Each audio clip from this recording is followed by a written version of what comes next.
They called her fat, a disgrace. They whispered that no one wanted her. So her own father gave her away as punishment, handing her to a slave. But what no one knew was that this man would love her as no white man ever had. And what she discovered in his home would change everything. A buried secret, a betrayal that tore two families apart. Before we begin, tell me, where in the world are you listening from? And do you too believe love can bloom where only rejection once grew? The ballrooms of the Villarreal Palace were gilded, cold, and cruel. The walls reflected the light of chandeliers, as if luxury itself mocked those who didn't belong. In the center of the grand hall, dresses twirled like whirlwinds of color, accompanied by soft laughter and veiled glances. The click of heels echoed on white marble. It was a night of gala, of appearances, of lies, and among all the painted faces of forced beauty, there she stood, Doña Estela Alvarado de Montiel, daughter of Duke Alvaro, granddaughter of generals, heir to blue blood, and a body that defied their standards. Estela did not go unnoticed, but not for the reasons a lady would wish. Her dresses were always custom-made, wide, embroidered with timid flowers, as if trying to conceal rather than adorn. Her hair was thick, dark, braided with discreet ribbons. Her face, truly beautiful, was ignored, because her silhouette took up more space than malicious eyes could tolerate. That night, Estela walked through the hall with measured steps. She knew they watched her. She knew every stifled laugh could be at her expense. But she held her posture. What she didn't expect was the cruelty that would come. A group of young counts conversed near the marble fountain. Among them was Don Julian, the man her father had discreetly suggested as a potential suitor. "I heard your father plans to marry you to Lady Estela," one of the friends teased. Julian smirked and replied, loud enough for all to hear, "I'd only marry her if I needed someone to carry the castle's supplies or shield me from bullets. With that size, I wouldn't even need a bodyguard." Laughter erupted, and the laughter hurt the most. Estela stood just steps away. She froze. She pretended not to hear, but her eyes filled with tears. Her heart shrank like a wounded bird. The ballroom kept spinning, but inside her, time stopped. And in that silent moment she saw him, her father, Duke Alvaro, watching from across the room. He did nothing. He didn't approach. He didn't defend her. He simply turned away, as if nothing had happened. That night, Estela did not dance. She only waited for the moment she could retreat to her room, peel off her tight dress, loosen her hair, and face the oval mirror that had witnessed her since childhood. She traced her fingers over her face, studying what the world seemed to reject, the sweetness in her eyes, the strength in her chin, the soft curve of her hands. She did not hate herself, but the world seemed determined to teach her how. The punishment. The next morning she was summoned to the noble hall of the house. Her father sat rigid in his high-backed chair, flanked by advisers and the housekeeper. His expression was ice, no affection, no remorse. "Estela," he said coldly, "some decisions must be made without emotion.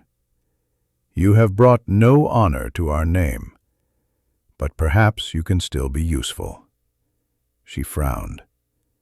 "What do you mean?"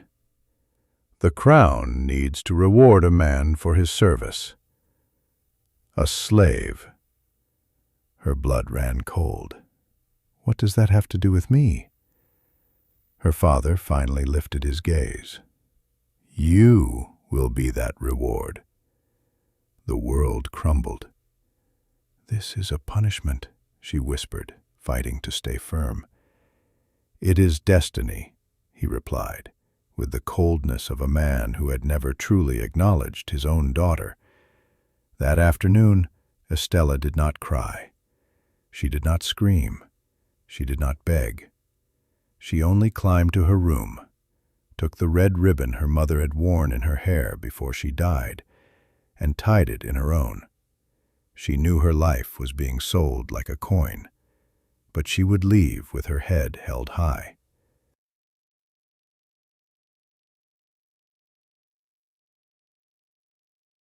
The House of Stone. The next evening, as the sun set, Estella was taken to the edge of the royal lands. There, a small house of stone and wood awaited her. And in front of it, Balthazar, tall, firm, copper-skinned, eyes deep and fearless. She stepped down from the carriage without a word. She expected mockery, disdain, but he only inclined his head and said, "Welcome." And in that simple gesture, Estella felt the beginning of a story the world was not ready to hear. The carriage left before the dust even settled. No farewell, no waving hand, no pitying glance. Estella stood still, her feet sinking slightly into the dry earth. Her beige linen dress, embroidered simply, swayed in the wind that carried the scent of old wood and burnt leaves. The sky above was heavy, clouds threatening tears the world refused to shed.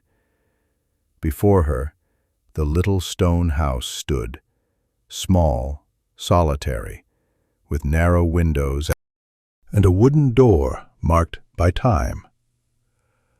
A discreet clothesline with white sheets swayed against the wall. On the other side, a row of dried flowers hung upside down, exhaling an earthy, unexpectedly delicate perfume. She didn't know what to expect, but she did not expect this. The house was humble, yes, but there was order, care, as if every stone had been placed with intention, as if the space itself whispered, "There is no luxury here, but there is dignity." Then he appeared, Balthazar. He stepped out of the house with a small basket of firewood in his arms. He wore a worn cotton shirt, pants tied at the waist with a simple rope, and bare feet. His skin was dark, firm like the trunk of an ancient tree. His gaze was deep, unsettlingly calm. When he saw her, he stopped. He looked her up and down, not with judgment, but with silent curiosity, with caution, like a man measuring the wind before taking the first step. And then he said, "The house is yours if you wish to enter." No irony, no scorn. Estella hesitated, her heart racing, her breath trapped like a caged bird. But she walked forward. Every step was a challenge, every movement a reminder she was not here by choice. Inside, the scent of firewood, dried tea leaves, and something baked, maybe corn, maybe roots, filled the air. The house was divided into 2 rooms. In the main area, a wooden table with 2 chairs, a bench covered with a striped cloth, shelves with clay jars, a rolled-up mat in the corner. In the other room, a small bed with dark blankets and a locked chest. "You may sleep there," he said, gesturing to the smaller room. Estella only nodded. She had not yet found her voice. Balthazar returned to the kitchen. He lit the fire with firm, silent movements. He brewed an infusion with green leaves. The sound of boiling water was the only noise. "Are you hungry?" he asked. Estella opened her mouth, then closed it. Finally she answered, "I don't know." Balthazar placed a plate with bread and cooked roots on the table. Then he stepped away without sitting. She approached, sat, ate slowly. The food was simple but well made. That, too, unsettled her. She had expected neglect, indifference, perhaps even humiliation. Instead, she found space. That night she lay in bed with her eyes open, listening to the wind beating against the walls, hearing Balthazar's quiet steps in the other room. Nothing more. No attempts, no unnecessary words. She clutched the blanket to her chest, remembering her father's words, a bargaining chip. And now, here she was, in a stone house, beside a man who saw her, but did not consume her, who noticed her, but did not judge her. In the dead of night, she woke to the sound of rain. Drops drummed against the clay roof. Slowly, she rose and walked to the window. Outside, the glow of a lantern illuminated Balthazar's face as he sat on the porch, staring into the darkness as if conversing with it. She stood, motionless, watching him from afar. And in that moment, something whispered inside her. Not fear, not rage. Something else. A new discomfort. As if, for the first time, someone was treating her as an equal. Not a burden. Not a disgrace. Not a punishment. But a presence. She returned to bed, shut her eyes tightly, and thought, if he does not hate me, why does it hurt so much? Balthazar's silence was a mirror, and in it she saw all her cracks. But there, in the slave's simple home, the first seed of a new story was planted. A story where, perhaps, just perhaps, she was not only what they said she was. This is just the beginning of Estella and Balthazar's journey, a tale of buried secrets, unexpected love, and the strength found in the most unlikely places. If this story touched your heart, let me know in the comments. Where are you listening from? And do you believe love can rise from rejection? Stay tuned for part 2, where Estella uncovers a hidden truth that will change everything. Comment below, what would you do if you were in Estella's place? Like and subscribe for more powerful tales of love, resilience, and redemption. Because there are many women like Estella, handed over as punishment, but deserving to be chosen. And their stories deserve to be told.